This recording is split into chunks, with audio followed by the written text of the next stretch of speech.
साथीहरु फेरि पनि मेरो युट्युब च्यानलमा स्वागत गर्न चाहन्छु। यदि तपाईले ई-सेवा अकाउन्ट खोलिसक्नुभयो तर तपाईलाई थाहा छैन कसरी चाहिँ ई-सेवाबाट बिजुलीको बिल चाहिँ तिर्न सकिन्छ हैन। यदि थाहा छैन भने म आज तपाईलाई सिकाउन गएको छु है। पहिला चाहिँ ई-सेवा अकाउन्ट खोल्नु होला। त्यसपछि तपाईले यो ड्याशबोर्ड देख्न सक्नुहुन्छ। त्यसमा चाहिँ तपाईले युटिलिटी एन्ड बिल पेमेन्ट्समा चाहिँ यहाँ इलेक्ट्रिसिटी आउँछ है। यसमा क्लिक गर्नु होला। त्यसपछि तपाईले यो नोटिफिकेसन देख्न सक्नुहुन्छ।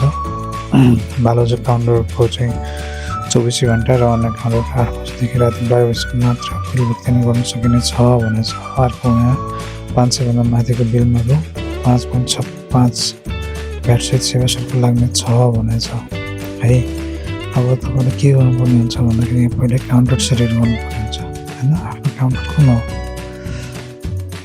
हैन। म डेमोको लागि एउटा चुज गर्छु लालबन्दी अनि एससी नम्बर र कन्ज्युमर आइडी चाहिँ यहाँ हाल्नुपर्ने हुन्छ है। तपाईले एससी नम्बर र कन्ज्युमर आइडी चाहिँ पाउनुहुन्छ है। यसरी एससी नम्बर र डेमो दिएको छ अनि त्यसपछि कन्ज्युमर आइडी यो दुईटा हालेर ठ्याक्क नेक्स्ट गर्नुभयो भने तपाईको बिल चाहिँ सो हुन्छ कति पैसा लाग्यो के लाग्यो हैन। प्रोसिड गर्नु होला। त्यसपछि पेमेन्टमा क्लिक गर्नु होला है। अब तिर्नुभन्दा अगाडि चाहिँ तपाईको पैसा चाहिँ बिलमा कति उठाएको छ त्योभन्दा बढी रकम चाहिँ राख्नुपर्ने हुन्छ है।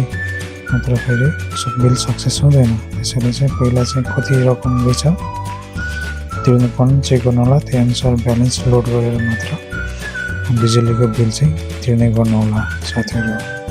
यदि यो भिडियोले तपाईलाई बिजुलीको बिल तिर्नलाई सहयोग गरेन साथीहरु, मेरो च्यानललाई सब्स्क्राइब, शेयर, कमेन्ट, लाइक र कुन ठाउँबाट हेर्दै हुनुहुन्छ आफ्नो ठाउँको नाम कमेन्ट बक्समा लेख्नु होला है साथीहरु।